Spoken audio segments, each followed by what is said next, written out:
पेशा कानून ये लागू करने नहीं देना चाहते। यह सरकार खुद को कहती है हम अबुआ सरकार है। नगर पालिका कानून असंवैधानिक तरीके से अनुसूचित क्षेत्रों में क्यों लागू है? तो लोग अब अपने ही नेताओं पर सवाल उठाना शुरू कर दिया है। इसीलिए वो लोग कह रहे हैं कि राजनीतिक दलाली नहीं चलेगी। में मत रहिए कि मैया समान योजना आपको अगला चुनाव में बचाएगी। चुके हैं राजनीतिक पार्टियों के ये लोग दलाल बन चुके हैं, दूसरे लोगों को गाँव घुसने नहीं देंगे। आने वाले समय 29 में बहुत ज़बरदस्त खेला होने वाला है। पैरेलल विधानसभा चला रहे हैं। तो भी कहा कि टीएसी भी गलत तरीके से बनाया गया है। अरे आदिवासी मंत्री मुख्यमंत्री जिम्मेवार है, इसी मुद्दों पर चर्चा नहीं होंगे तो कब होंगे? जमीन सुरक्षा के लिए वही डीसी ऑफिस से आदिवासी ज़मीन की लूट हो रही है। राजनीतिक दलाली नहीं चलेगी। विधानसभा भेजते हैं, वो हम दलाल बन चुके हैं। CNT के मसले पर क्यों यहाँ पे बहस नहीं होती है? एक बार जब चुनाव जीत जाते हैं तो जनता से मिलते नहीं हैं। PA गैर आदिवासी क्यों हैं? आपने उनको PA क्यों नहीं रखा? इसका मतलब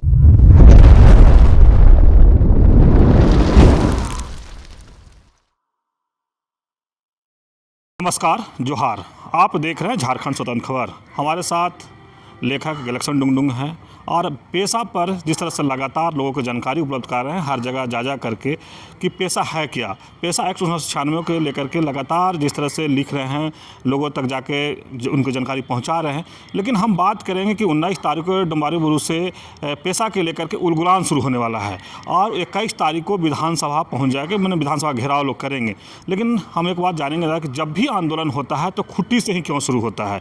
राजनीतिक के लोगों को लेकर के सवाल खड़ा किया जा रहा था, तो हम बात करेंगे कि उस पर ये क्या कहते हैं। दादा जोहार। जोहार जोहार। दादा क्या कहेंगे? अब उलगुलान पेशा के लेकर के आप उलगुलान की बात कर रहे थे, लेकिन अब तो 19 तारीख को उलगुलान शुरू हो गया और विधानसभा घेराव की भी तैयारी चल रहा है, क्या इस पर कहेंगे? देखिए, जिस तरह से चुनाव के समय इंडिया गठबंधन के दो बड़े घटक दल झारखंड मुक्ति मोर्चा और कांग्रेस, इन दोनों दलों ने वादा किया था कि हमारी सरकार वापस आती है तो हम पेशा कानून 1996 को लागू करेंगे। इनकी सरकार वापस आई। हम लोगों ने इनकी सरकार को वापस लाने के लिए काफ़ी मेहनत किया और जब इनकी सरकार बन गई तब हम लोगों ने बातचीत भी किया कि अब जो वादा किया है वो वादा निभाइए। हम लोग इंतज़ार करते रहे और इसी बीच यह पूरा दिखा, पूरी कोशिश, पूरी कवायद चल रही थी कि पेशा कानून बोलकर झारखंड पंचायत राज अधिनियम 2001 को ही एक असंगत पेशा नियमावली के द्वारा लागू करने की पूरी तैयारी चल रही थी और इसको 26 जनवरी को लागू कर दिया गया होता। इसीलिए हम लोगों ने उलगुलान के लिए तैयारी शुरू किया और आपने देखा होगा एक के बाद एक महाबहस, सीरीज और महाबहस करने के बाद हम लोग को लगा इससे बात नहीं बनेगी। अब हम लोगों को गांव तरफ जाना चाहिए। हम लोग अलग अलग एरिया में गए, सभा किया और 11 तारीख को 11 मार्च को खूंटी के कोर्ट ग्राउंड में हजारों लोगों की उपस्थिति में पेशा उलगुलान का ऐलान किया गया। और अभी देखिए उसी की वजह से 19 तारीख को डुम्बारी बुरू से झारखंड उलगुलान संघ के बैनर तले हजारों लोग वहां से चलकर विधानसभा पहुंचेंगे। और आपने कहा कि वहीं से क्यों शुरू होती है उलगुलान, तो चूँकि वो उलगुलान की धरती है और धरती आबा बिरसा मुंडा को 5वीं क्लास में पता चल गया था कि आदिवासियों की ज़मीन लूटी जा रही है और उनका शोषण किया जा रहा है दिकुओं के द्वारा। और जब वो इस दुनिया से चले गए उसी टाइम उन्होंने कहा था उलगुलान का अंत नहीं होगा, मतलब इसको जारी रखना होगा क्योंकि दिकु आएंगे और फिर आपकी ज़मीन को लूटेंगे, आपका शोषण करेंगे। और आज वही दिखता है। और आप देखिएगा डुम्बारी बुरू में उन्होंने कहा था कि अबुआ राज आ रहा है मुंडारी में और दिक्कू का राज जा रहा है, लेकिन वो हुआ नहीं, है ना। तो इसीलिए फिर से बार बार उलगुलान, चूँकि खूंटी में आप देख लीजिए क्या हो रहा है। खूंटी में उलगुलान की धरती है, डीसी ऑफिस आदिवासियों के ज़मीन पर बना है, जिसको काम दिया गया आदिवासी का ज़मीन सुरक्षा के लिए, वही डीसी ऑफिस से आदिवासी ज़मीन की लूट हो रही है। बगल में कोर्ट है, रोज दिन जो है कि वहाँ पे आदिवासी ज़मीन का सौदा हो रहा है। कभी बोलता है कि हुक्मनामा फर्जी बना के ला रहा है, कभी दान पत्र बनाया जा रहा है। बाप रे बाप, आदिवासियों के साथ इतना ज़मीन हो गया कि वो दान दे रहे हैं दूसरे लोगों को, है ना। उसके बाद एसपी ऑफिस बगल में है, थाना है, एसपी जो है कि थानेदार के साथ समझौता कराने के लिए चले जाते हैं थाना। और हमने देखा कि थाना में ज़मीन दलाल बैठा है, थानेदार बैठा है, डीएसपी बैठा है, एसपी बैठा है, और हमारे आंदोलनकारी को बुला के कह रहे हैं कि तुम समझौता करो। और जब हमारे आदिवासी थाना जा रहे हैं, उनका केस दर्ज नहीं होता। और जब दलाल जाके आदिवासियों के खिलाफ फर्जी मुकदमा करते हैं, तुरंत जो है कि केस दर्ज हो रहा है। तो जब ये सब चीज़ें हो रही है तो हम लोग क्या करें, कहाँ जाए भाई, है ना। तो इसीलिए ऊँटी से उलगुलान हो रहा है। अब लोगों को समझ में आ गया है कि जो सरकार है, प्रशासन है, कोर्ट कचहरी है, कहीं भी हमें न्याय नहीं मिल रहा है। इसलिए अब हम लोगों को उलगुलान के रास्ते पे जाना होगा। लेकिन एक बड़ी बात, खुट्टी में एक रैली में राजनीतिक दलाल बोलकर एक नारा लगा था, तो इसका माने तो अगर निकाला जाए तो बहुत बड़ी बात है। अगर राजनीतिक या नेता के लोग पर अगर इस तरह से बयान लोग आम आदमी का आने लगे तो बहुत ये। बिल्कुल, मैं भी पहली बार यह सुना। हजारों की संख्या में वहाँ के मुंडाओं ने नारा लगाया कि राजनीतिक दलाली नहीं चलेगी, बंद करो। हाँ, नहीं चलेगी। और लोगों ने उसका सपोर्ट में कहा नहीं चलेगी, नहीं चलेगी।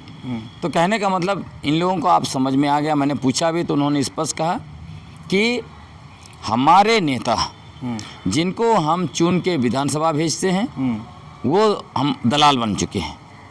और ये दिखता भी है। विगत 24 वर्षों से अगर आप देखेंगे तो झारखंड में देखिए, मुख्यमंत्री आदिवासी रहे अधिकतर समय, मंत्री आदिवासी रहे, बहुत लोग विधायक बने, उसके बावजूद CNT एक्ट को लागू नहीं करवा पाए। CNT एक्ट कहता है कि आदिवासी का ज़मीन गैर आदिवासी नहीं ले सकता है। जब ये व्यवस्था है तो कैसे रांची से लेकर खूंटी सिमडे का पूरा इलाका में आप चले जाइए, गुमला जाइए, सिंहभूम जाइए, कहीं भी जाइए, आदिवासियों की ज़मीन पर गैर आदिवासियों की मतलब बड़ा बड़ा बिल्डिंग दनादन कैसे खड़ा हो रहा है, रियल एस्टेट बिजनेस कैसे खड़ा हो रहा है। और हमारे आदिवासी नेता जो सदन में जाते हैं मुंह नहीं खोलते हैं। एक दिन भी अविश्वास प्रस्ताव या फिर स्थगन प्रस्ताव जैसा नहीं आता है। क्यों नहीं आता है? CNT के मसले पर क्यों यहाँ पे बहस नहीं होती है? 16 में 3 मिनट पर जो है कि विधानसभा में CNT और SPT कानून को संशोधन किया गया। क्यों बहस नहीं किया गया? जबकि ये CNT और SPT कानून हमारे पूर्वजों के खून से लिखे गए दस्तावेज हैं। उसके लिए हजारों लोग अपना कुर्बानी दिया है, उसके बाद ये कानून बने।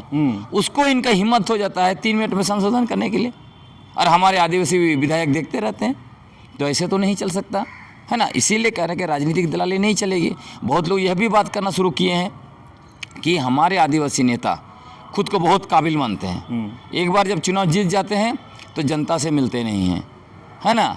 लेकिन उसी जगह उनके PA गैर आदिवासी क्यों हैं? लोग सवाल उठा रहे हैं कि आप जब खुद को इतना काबिल नेता मानते हैं तो क्या आदिवासी समाज में कोई काबिल आदिवासी नहीं मिला कि आपको PA दूसरे लोगों को रखना पड़ा? क्योंकि आज देखिए MA BA PhD किया हुआ आदिवासी को लड़का लड़कियों को नौकरी नहीं मिल रहा। आपने उनको PA क्यों नहीं रखा? इसका मतलब स्पष्ट है कि जो पिछले दरवाजे से ज़मीन माफिया हो, दारू माफिया हो, या फिर जो है कि खनिज माफिया हो, जंगल माफिया हो, बालू माफिया हो, वहाँ से जो पैसा आ रहा है वो पता चल जाए, खुलासा हो जाए कि आपकी वजह से जो है कि हमारे जंगल पहाड़ बिक रहे हैं, पहाड़ों को खोद खोद के बेचा जा रहा है ना। नदी से दनादन बालू बेचा जा रहा है। पैसा कानून लागू नहीं हो रहा है। पैसा कानून लागू हो जाएगा तो रियल एस्टेट बिजनेस रुक जाएगा, बालू का जो है कि लूट रुक जाएगा, पहाड़ों पर जो इलीगल क्रशर चल रहे हैं सारे बंद हो जाएंगे। तो इसीलिए पैसा कानून ये लागू करने नहीं देना चाहते। तो लोग अब अपने ही नेताओं पर सवाल उठाना शुरू कर दिया है। इसीलिए वो लोग कह रहे हैं कि राजनीतिक दलाली नहीं चलेगी। और लोग तो यह भी कह रहे हैं कि हम लोगों को 24 साल का हिसाब किताब ढूंढना चाहिए कि ये हमारे आदिवासी मुख्यमंत्री रहे, आदिवासी मंत्री रहे, आदिवासी लोग विधायक रहे, उसके बावजूद झारखंड पंचायत राज अधिनियम जैसा असंवैधानिक कानून झारखंड के अनुसूचित क्षेत्र में कैसे लागू है? नगर, बात हम हाँ करेंगे। नगर इस क्षेत्र में आप लगातार कहते हैं कि कानून काम नहीं कर रहा हाँ है। बिल्कुल, नगर पालिका कानून असंवैधानिक तरीके से अनुसूचित क्षेत्रों में क्यों लागू है? हमारे विधायक आवाज़ क्यों नहीं उठा रहे हैं? हमारे मुख्यमंत्री क्या कर रहे हैं? हमारे मंत्री क्या कर रहे हैं? इसका मतलब आपका मुख्यमंत्री होना, आपका मंत्री होना, आपका एमएलए होना आदिवासियों के लिए कोई काम का नहीं है। इसलिए आदिवासी कह रहे हैं कि आप ये दलाली बंद करो। यहाँ तक भी खूंटी में लोगों ने कहा, ऐलान कर दिया कि ये लोग, चूँकि हमारे गांव शुद्ध गांव हैं, ये लोग दलाल बन चुके हैं राजनीतिक पार्टियों के, ये लोग दलाल बन चुके हैं दूसरे लोगों का, बाहरी समाज के, इसलिए इन लोगों को गाँव घुसने नहीं देंगे क्योंकि आप अशुद्ध हो चुके हैं। इतना तक लोग कह रहे हैं। तो आप तो इनको और ये भी आप सोचिए, जब हम लोग भी रांची में भी हम लोगों ने अलग अलग पार्टियों को बुलाया, पेशा पर आप बात रखिए, नहीं आए। खूंटी में बुलाया गया था, वो नहीं आए, जबकि उन्होंने कहा था हम लोग आएंगे। तो गांव के लोग तो सवाल तो उठाएंगे ना, तो सवाल लोग उठा रहे हैं और इनको जवाब देना पड़ेगा। आने वाले समय 29 में बहुत ज़बरदस्त खेला होने वाला है। लेकिन दादा एक और सवाल है कि आप लोग पैरेलल विधानसभा चलाने की बात कर रहे हैं। 24 को विधानसभा चलेगा, लेकिन आप लोग पुराना विधानसभा में आदिवासियों का एक विधानसभा चलाएंगे। ये क्यों जरूरत पड़ेगी आप लोग का? देखिए, हम लोगों ने बार बार सरकार को कहा है अलग अलग मंचों के द्वारा कि आपने वादा किया है, वादा निभाने का समय है, वादा निभाइए। पेशा कानून को जल्द से जल्द, पेशा कानून के 1996 के 23 प्रावधानों को जल्द से जल्द एक उपयुक्त नियमावली के द्वारा अनुसूचित क्षेत्रों में लागू कीजिए। ये लोग लागू नहीं कर रहे हैं, इसीलिए एक के बाद एक कार्यक्रम चल रहा है। और सबसे बड़ी बात यह है कि जब अभी विधानसभा चल रहा है, सबसे लंबा विधानसभा है, लेकिन उस विधानसभा में जिन मुद्दों पर चर्चा हो रही है, क्या आपको लगता है वो आदिवासी एरिया में, अनुसूचित क्षेत्र में ये विधानसभा है? दिख नहीं रहा है। इसीलिए हम लोग कह रहे हैं कि ये विधानसभा अगर अनुसूचित क्षेत्र में है तो वहाँ पर दिखना चाहिए। और यह सरकार खुद को कहती है हम अबुआ सरकार हैं, तो अबुआ तो दिख ही नहीं रहा है। तो इसीलिए हम लोग पैरेलल विधानसभा चला रहे हैं। अब हम लोग कह रहे हैं, चूँकि हम लोग देखिए महामहिम गवर्नर के पास गए थे, हम लोगों ने उनको 5वीं अनुसूची पैरा 1 का भी याद दिलाया। महाराष्ट्र में जिस तरह से वहाँ का महामहिम गवर्नर ने जो महाराष्ट्र लैंड रेवेन्यू एक्ट तक को संशोधन करके ग्राम सभा को अधिकार दे दिया, ये सारे कुछ चीज़ों को बताया उनको हम लोगों ने। उसके बावजूद और यह भी बताया कि 22 जुलाई 2021 को झारखंड के मुख्य सचिव ने एफिडेविट दायर करके झारखंड हाई कोर्ट में कहा कि अनुसूचित क्षेत्र में मुख्यमंत्री सहित मंत्रिपरिषद का कोई अधिकार नहीं है। उन्होंने वहाँ यह भी लिखा है कि गैरकानूनी तरीके से इस इलाके में प्रशासन चलाया जा रहा है, क्योंकि संविधान का अनुच्छेद 244(1) और 5वीं अनुसूची के तहत अनुसूचित क्षेत्र के सारे अधिकार महामहिम राज्यपाल को दिए गए हैं। तो ये सारे चीज़ों को बताने के बाद भी उन्होंने कहा कि आपने 28 विधायक दिया है अबुआ सरकार को, उनके पास जाइए। उन्होंने यह भी कहा कि आपको क्यों मेरे पास आना पड़ता है, आपके विधायक क्या करते हैं जिनको आपने चुना है। आप जो मुद्दा उठा रहे हैं वो विधायक को भी उठाना चाहिए, वो हमारे पास क्यों नहीं आ रहे हैं। हमने वो भी कहा कि टीएससी भी गलत तरीके से बनाया गया है, तब भी उन्होंने कहा कि आपके विधायक आके ये बात क्यों नहीं बोलते हैं। इसका मतलब स्पष्ट है कि हमारे विधायक ही इसके लिए जिम्मेवार है, हमारे आदिवासी मंत्री मुख्यमंत्री जिम्मेवार है। इसीलिए हम लोग अब गिड़गिड़ाने नहीं जा रहे हैं, ना महामहिम राज्यपाल के पास जा रहे हैं, ना मुख्यमंत्री के पास जा रहे हैं, ना किसी नेता के पास जा रहे हैं। हम सारे आदिवासी लोग 32 आदिवासी समुदाय के लोग पैरेलल विधानसभा चलाएंगे। वहाँ पे जो हमारे मुद्दे हैं, मूल मुद्दे, उस पर चर्चा होगी, उस पर प्रस्ताव पारित होगा।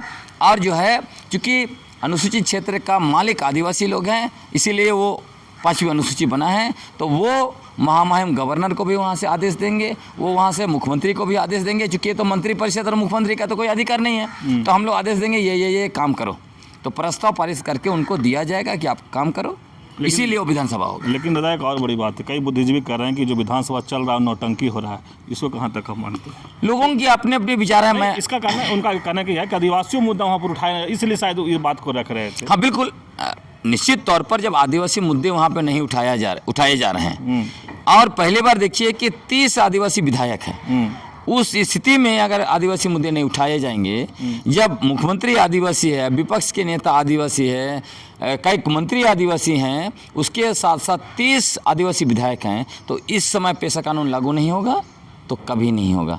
इस समय आदिवासी मुद्दों पर चर्चा नहीं होंगे तो कब होंगे?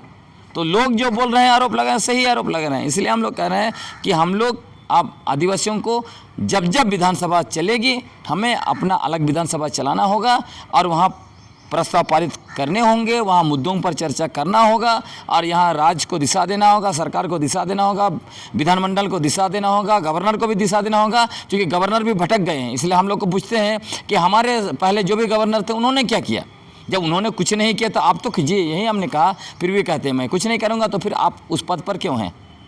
आपको जो संवैधानिक रूप से अधिकार दिया गया है उसको करने के बजाय आप कह रहे हैं कि मैं कुछ नहीं करूंगा, आपने फलाना को चुनाव जिताया इसलिए उसके पास जाइए, तो ये बेतुकी बातें हैं। इसलिए हम लोग ये भी कहेंगे, महामहिम को भी कह रहे हैं, आप संविधान के तहत हैं, संविधान का पालन कीजिए, चूँकि आपने संविधान का शपथ लिया है। हम लोग माननीय मुख्यमंत्री को, माननीय मंत्रीगण को और माननीय विधायकगण को, सभी को हम लोग कह रहे हैं, आपने संविधान का शपथ लिया है, इसलिए अनुसूचित क्षेत्रों में जो संवैधानिक प्रावधान है उस संवैधानिक प्रावधान के तहत काम होना चाहिए। जो कानून यहाँ के लिए हैं उसको जो है कि लागू करना चाहिए। ऐसा आप नहीं करेंगे तो मत ये मुगलते में मत रहिए कि मैया समान योजना आपको अगला चुनाव में बचाएगी।